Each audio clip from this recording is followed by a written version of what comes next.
Bom, essa semana o Brasil passou a experimentar o pior do coronavírus, as mortes.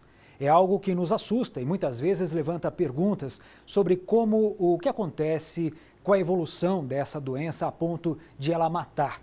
Para nos ajudar a entender um pouco mais sobre esse assunto, nós convidamos para conversar com a gente agora a pneumologista Renata Arbex. Doutora, muito boa noite. Obrigado por aceitar o convite da Record News. Eu que agradeço a oportunidade e vamos todos nos ajudar. Pois é, para começar, já há algum tempo estamos falando aí em pandemia.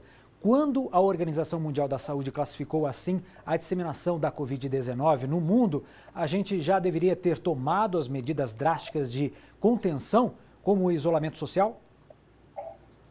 Na verdade, assim, Tiago, agora nós temos um grande problema. Independente do que foi feito ou não, o que eu vejo é que as pessoas ainda não estão conscientes, apesar de tanta gente, vocês das mídias estarem falando, nós enquanto médicos nas mídias sociais, as pessoas não estão tendo consciência do que tem que fazer, tá? Então, independente, eu acho, do que foi feito ou não, nós temos que tomar essa conscientização de isolamento social real, tá? Tanto da limpeza das mãos, da higienização que a gente tem que fazer, mas o isolamento social é algo que realmente me preocupa muito, o tanto que as pessoas não estão tendo essa conscientização. Pois é, então, se o pessoal não levar a sério esse tipo de isolamento social, todo mundo vai acabar pegando o coronavírus em algum momento, não é? Perfeito. Todo mundo vai pegar o coronavírus em algum momento durante o que nós temos aí pela frente. É um vírus que chegou para ficar, igual H1N1 na época chegou para ficar, só que na época nós tínhamos o oseltamivir, que é uma medicação que ajudava, né, a combater. Essa nós não temos medicação. Tem alguns trabalhos pequenos, um trabalho pequeno, na verdade, que saiu essa semana com a hidroxicloroquina, a cloroquina, que foi tão polêmico nesse sentido, que é a nossa esperança, mas as pessoas já estão achando que isso é cura e não é. Não temos vacinas para isso, nós estamos aprendendo a nadar no meio do tsunami que está acontecendo. Então, a conscientização de todo mundo, de toda a população que pode ficar em casa, por favor, façam isso, por todos os médicos, enfermeiros, auxiliares de enfermagem, nutricionistas, fonoaudiólogos, fisioterapeutas, a equipe da limpeza dos hospitais, que é extremamente importante, e, por exemplo, militares ou quem vai abastecer os supermercados, que tem que estar na ativa. Então, isso é um aclamamento de respeito para esses profissionais. Doutora, muitos profissionais da saúde dizem que o coronavírus é como se fosse uma gripe, né? E agora a pergunta que eu faço para a senhora é o seguinte: como esse vírus age no corpo humano e por que ele é tão perigoso? O que acontece é o seguinte: primeiro, que 80% das pessoas podem estar contaminadas e não sentir absolutamente nada. E nós não vamos ter teste para fazer em toda a população, somos 200 milhões de habitantes. Não vamos ter teste para isso, os testes estão direcionados para pacientes internados ou em UTI, né? O UTI já está internado, mas são esses pacientes que estão direcionados a esses testes. Muito bom. Se eu sou assintomática, eu posso passar para outras pessoas achando que comigo não tem problema nenhum. Esse está sendo um grande problema que nós estamos tendo com os jovens que estão por aí passeando, indo para karaokê, indo para os bares, fazendo festas, achando que isso não tem problema. Então, você tem que ter a consciência individual que você pode estar contaminando outra pessoa que pode não ter a mesma sorte que você, independente de idoso ou não. Porque a gente sabe também que os jovens também estão indo para as UTIs, né? E esse tempo de tratamento, em média, de 3 semanas na ventilação mecânica, por isso que a gente está tão preocupado. Claro que a letalidade ainda mantém aqueles números nos mais idosos, acima de 80 anos, principalmente, mas acima de 60 nós temos que ficar atentos, pacientes com outras doenças associadas, tá?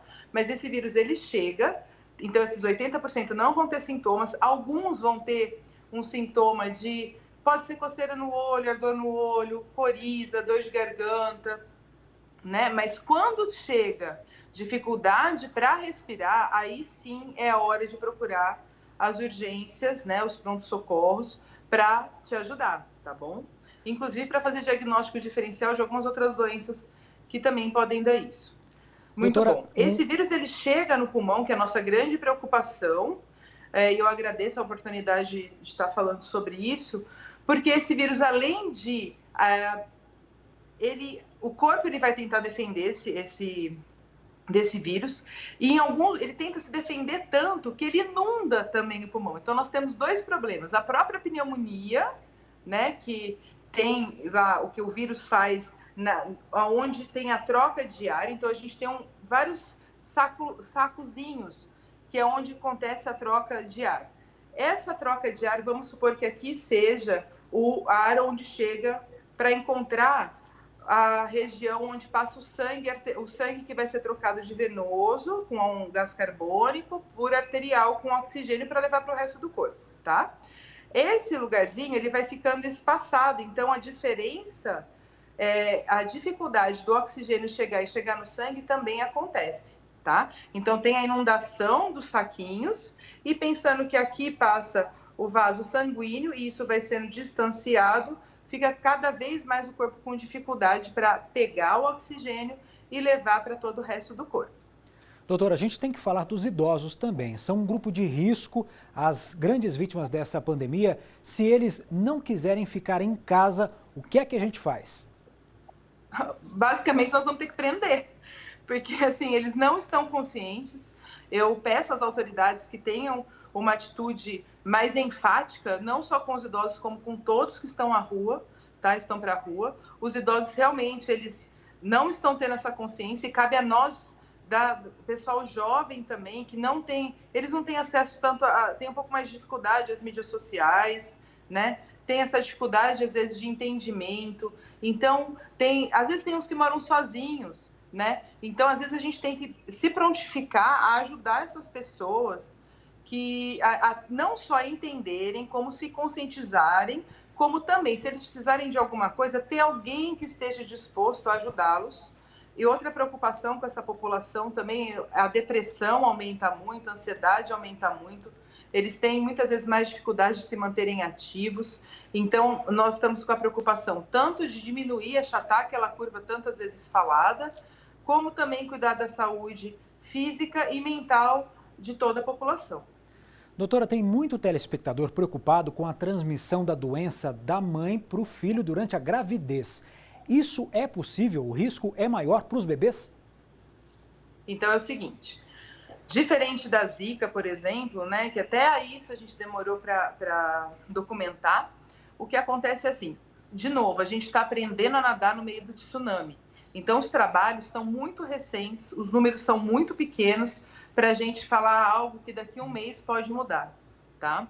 Por enquanto, o que a gente está orientando se for amamentar, tem que usar a máscara, tá? Porque teve um trabalho pequeno, salvo engano, de 17 pacientes que teve a chance, essa contaminação em 2 bebês, tá? Mas não se sabe se eles vão ter alguma sequela, a gente não sabe ainda. O tempo é muito curto, né? Essa pandemia veio para explicar para a gente que o tempo é muito curto quando a gente não sabe muita coisa, e estamos tentando, com o que a gente sabe, orientar todos, fazer esse pedido encarecidamente. Eu aproveito a audiência que vocês têm para que fiquem em casa, tá?